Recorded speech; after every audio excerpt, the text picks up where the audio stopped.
Hey guys, CTJ here. Welcome back to the channel.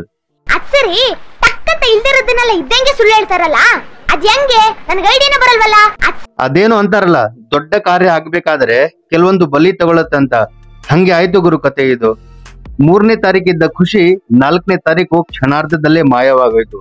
ಇತಿಹಾಸದ ಪುಟಗಳಲ್ಲಿ ಇದನ್ನ ಕೆಂಪು ಅಕ್ಷರದಲ್ಲಿ ಬರೆದಿಡಲಾಗತ್ತೆ ಅನ್ಕೊಂತೀನಿ ನಾನು.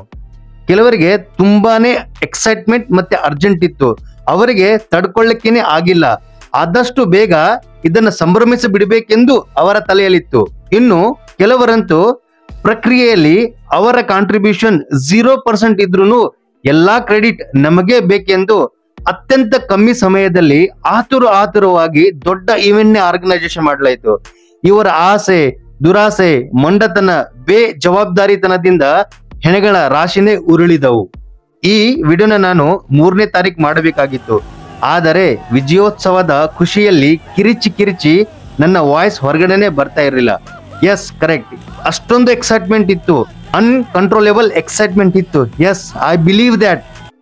4ನೇ ತಾರೀಕು ನಡಿಬೇಕಾದ ಮೆರವಣಿಗೆಯಲ್ಲಿ ನಾನು ನನ್ನ ಫ್ಯಾಮಿಲಿ ಜೊತೆ ಪಕ್ಕಾ ಇದನ್ನ ಅಟೆಂಡ್ ಮಾಡ್ಬೇಕೆಂದು ಫುಲ್ ಪ್ರಿಪರೇಷನ್ ಮಾಡ್ಕೊಂಡಿದ್ದೆ. ಬಟ್ ಮಧ್ಯಾಹ್ನದ ಹೊತ್ತಿಗೆ ನನಗೆ ಗೊತ್ತಾಯ್ತು, ಈ ಇವೆಂಟ್ ನಲ್ಲಿ ನಮ್ಮ ಕರ್ನಾಟಕ ಸರ್ಕಾರವು ಭಾಗಿಯಾಗತ್ತೆ ಅಂತ ಗೊತ್ತಾದ ತಕ್ಷಣ ನಾನು ಇಮಿಡಿಯೇಟ್ ಆಗಿ ಪ್ಲಾನ್ ನ ಕ್ಯಾನ್ಸಲ್ ಮಾಡ್ಕೊಂಡೆ. ಸಡನ್ ಆಗಿ ನಾನು ಈ ಪ್ಲಾನ್ ನ ಏನಕ್ಕೆ ಕ್ಯಾನ್ಸಲ್ ಮಾಡಿದ್ದೆ ಅಂತ ಹೇಳಿದ್ರೆ, ರೀಸೆಂಟ್ ಆಗಿ ರಾಮನವಮಿ ದಿನದಂದು ನಮ್ಮ ಹಳ್ಳಿಗೆ ಈ ಬಿಗ್ ಬಾಸ್ ವಿನ್ನರ್ ಹನುಮಂತನ ಕರೆಸಿದ್ರು. ಚಿಕ್ಕ ಹಳ್ಳಿ ಗುರು, ಅದು ಚಿಕ್ಕ ಹಳ್ಳಿ. ಆ ಚಿಕ್ಕ ಹಳ್ಳಿಯಲ್ಲಿ ಎಷ್ಟು ಜನ ಬಂದಿದ್ರು ಅಂತ ಹೇಳಿದ್ರೆ, ಇಷ್ಟೊಂದು ಜನ ಇದಾರ ನಮ್ಮ ಹಳ್ಳಿ ಅಕ್ಕಪಕ್ಕದಲ್ಲಿ ಅನ್ನೋ ಲೆವೆಲ್ಗೆ ಜನ ಬಂದಿದ್ರು. ಅಂತದ್ರಲ್ಲಿ ಇದು ಬೆಂಗಳೂರು, ಸ್ಪೆಷಲಿ ವಿಧಾನಸೌಧ ಹತ್ರ IPL ಟ್ರೋಫಿ, ವಿರಾಟ್ ಕೊಹ್ಲಿ ಮತ್ತೆ ಎಲ್ಲಾ ಪಾಲಿಟಿಷಿಯನ್ ಇದಾರ ಅಂತ ಹೇಳಿದ್ರೆ ಎಷ್ಟು ಜನ ಸೇರ್ಲಿಕ್ಕಿಲ್ಲ. ಪಕ್ಕ ಏನಾದ್ರೂ ಒಂದು ಅನಾಹುತ ಆಗ್ಬಿಡ್ಬಹುದು ಅನ್ನೋ ಅದನ್ನೇ ಬಿಲೀವ್ ಅಲ್ಲಿ ಇದ್ದೆ ನಾನು.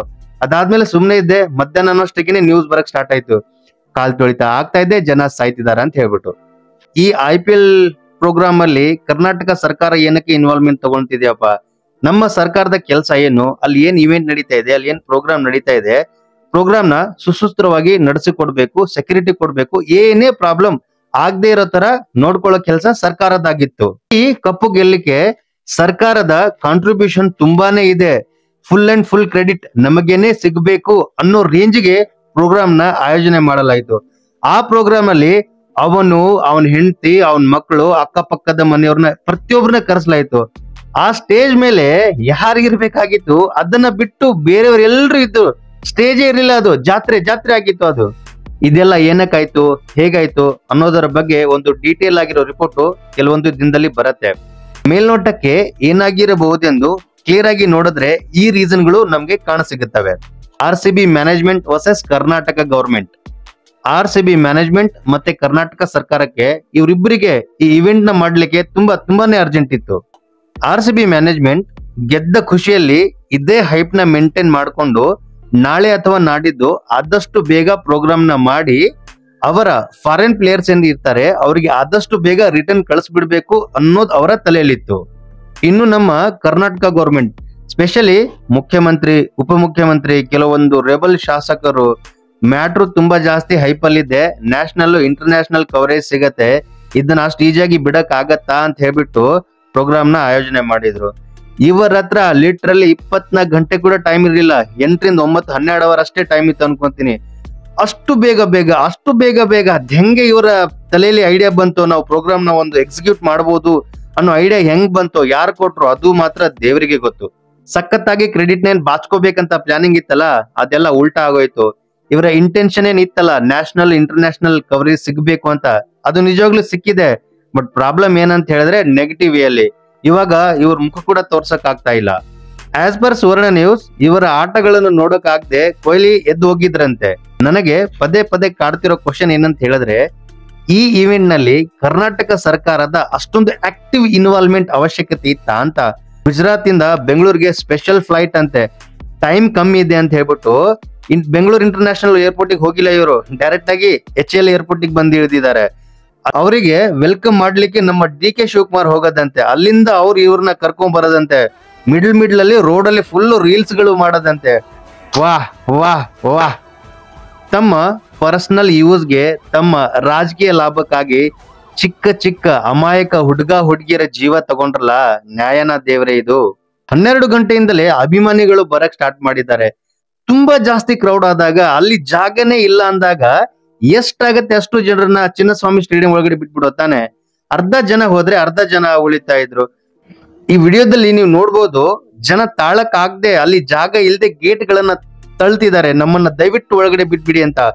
ಅವ್ರನ್ನ ತಡಿಯಕ್ಕೆ ಸೆಕ್ಯೂರಿಟಿ ಜೊತೆ 5 ರಿಂದ 6 ಜನ ಬೌನ್ಸರ್ಗಳು. ಅಲ್ಲ, ಯಾಕೆ ತಡಿಬೇಕು ಅವ್ರನ್ನ ಅಂತ? ಹೆಂಗೋ ಫ್ರೀ ಎಂಟ್ರಿ ಇತ್ತು ತಾನೆ, ಒಳಗಡೆ ಹೋಗಿ ಆರಾಮಾಗಿ ಕುತ್ಕೊಂತಿದ್ರಲ್ಲ ಬರೋವರೆಗೂ.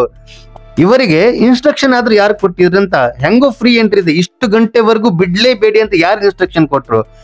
ಆಲ್ಮೋಸ್ಟ್ ಕೆಲವೊಂದು ಜನರನ್ನ ಒಳಗ್ ಬಿಟ್ಟಿದ್ದಿದ್ರೆ ಈ ಇನ್ಸಿಡೆಂಟ್ ಆಗ್ತಾನೆ ಇರ್ಲಿಲ್ಲ. ಆದ್ರೂ ಕೂಡ ಸ್ವಲ್ಪ ಕಮ್ಮಿ ಮಟ್ಟದಲ್ಲಿ ಆಗಿರೋದಂತ ನನ್ನ ಅನಿಸಿಕೆ. ಏನ್ ಹೇಳ್ಬೇಕು ಏನ್ ಬಿಡ್ಬೇಕಂತ ನನ್ಗಂತೂ ಅರ್ಥನೇ ಆಗ್ತಿಲ್ಲ. ಸೊ ಒಂದು ಡೀಟೇಲ್ ರಿಪೋರ್ಟ್ ಅಂತ ಬರ್ಲಿ, ಬೇಕಾದ್ರೆ ಇದ್ರ ಬಗ್ಗೆ ಇನ್ನೊಂದ್ಸಲ ಮಾತಾಡೋಣ. ಇನ್ನು ನಮ್ಮ RCB ಯ ಮಹಾನ್ ಅಭಿಮಾನಿಗಳು, ನೀವು ಆದ್ರೂ ಸ್ವಲ್ಪ ನೋಡ್ಕೊಂಡಿರ್ಬೇಕಿಲ್ವೇನ್ರಪ್ಪ? ಯಾವಾಗ ಕ್ರೌಡ್ ತುಂಬಾ ಜಾಸ್ತಿ ಆಗ್ತಿದೆ, ನಿಮ್ಗೆ ಅಲ್ಲಿ ಸಫೋಕೇಶನ್ ಆಗ್ತಿದೆ, ಅವಾಗ್ಲೇ ಸ್ವಲ್ಪ ದೂರ ಆದ್ರೂ ಸರ್ಕೋಬಾರ್ದಾ? ಜೀವಕ್ಕಿಂತ ದೊಡ್ಡದು ಬೇರೆ ಏನಾರು ಇದೆಯಾ? ಇವತ್ತಿಲ್ಲ ಅಂದ್ರೆ ನೆಕ್ಸ್ಟ್ ಯಾವತ್ತಾದ್ರೂ ನೋಡ್ಕೊಬಹುದಿತ್ತಲ್ವಾ? ಏನ್ ಹೇಳಕ್ ಆಗತ್ತೆ ಇವಾಗ? ಟೈಮೇ ತುಂಬಾ ಜಾಸ್ತಿ ಸುಮಾರಾಗಿತ್ತು. ಯಾರು ಏನ್ ಹೇಳಿದ್ರು ಏನ್ ಪ್ರಯೋಜನ ಇಲ್ಲ ಇವಾಗ. ಕರ್ನಾಟಕ ಅಲ್ಲ, ಇಡೀ ಭಾರತದಲ್ಲಿನೇ ಅಟ್ ಲೀಸ್ಟ್ ಇವಾಗಾದ್ರೂ ಇದನ್ನ ಒಂದು ಉದಾಹರಣೆಯಾಗಿ ತಗೊಂಡು ನೆಕ್ಸ್ಟ್ ಟೈಮ್ ಆದ್ರೂ ಈ ತರ ಪ್ರೋಗ್ರಾಮ್ ಏನಾದ್ರೂ ಆಗ್ಬೇಕಾದ್ರೆ ಸ್ವಲ್ಪ ನೋಡ್ಕೊಂಡು ಆಯೋಜನೆ ಮಾಡ್ಬೇಕು. ಅಲ್ಲಿನ ಗೌರ್ಮೆಂಟ್ ಆಗ್ಲಿ, ಆಯೋಜಕರಾಗ್ಲಿ, ಅವ್ರು ಎಷ್ಟೇ ಚೆನ್ನಾಗಿ ಬಂದೋಬಸ್ತ್ ಮಾಡಿರ್ಲಿ, ಯಾವಾಗ ಕ್ರೌಡ್ ನ ಕಂಟ್ರೋಲ್ ಮಾಡಕ್ ಆಗ್ತಿಲ್ಲ, ನಿಮ್ಗೆ ಅನಿಸ್ತಾ ಇದೆ ಸಮಥಿಂಗ್ ಏನೋ ದೊಡ್ಡದಾಗಿ ಅನಾಹುತ ಇಲ್ಲ ಆಗೋದಿದೆ ಅಂತ ಗೊತ್ತಾದ ತಕ್ಷಣ ನಾವು ನೀವುಗಳು ಸೈಡಿಗೆ ಸರ್ದ್ ಬಿಡ್ಬೇಕು. ಅಲ್ಲಿಂದ ಜಾಗ ಖಾಲಿ ಮಾಡಿದ್ರೇನೆ ಒಳ್ಳೇದು. ಅದೇ ದೊಡ್ಡ ಪಾಠವಾಗಿರ್ಬೇಕು ಅಟ್ಲೀಸ್ಟ್ ಇವಾಗಾದ್ರೂ. ನೆಕ್ಸ್ಟ್ ಸೀಸನ್ ವರ್ಗೂ ಖುಷಿಯಿಂದ ಇರ್ಬೇಕಾದ ಮ್ಯಾಟ್ರು ಲೈಫ್ ಟೈಮ್ಗೆ ಒಂದು ದುಃಖದ ಟ್ರಾಜಿಡಿಯ ಇವೆಂಟ್ ಆಗಿನೇ ಉಳಿದು ಬಿಡತ್ತೆ. ಈ ಮ್ಯಾಟರ್ ಬಗ್ಗೆ ನೆಕ್ಸ್ಟ್ ಏನೇ ಅಪ್ಡೇಟ್ ಇದ್ರು ನಿಮ್ಗೆ ತಿಳಿಸ್ತೇನೆ. ಬಾಯ್. ಮತ್ತೆ ಭೇಟಿಯಾಗೋಣ. ನಮಸ್ಕಾರ.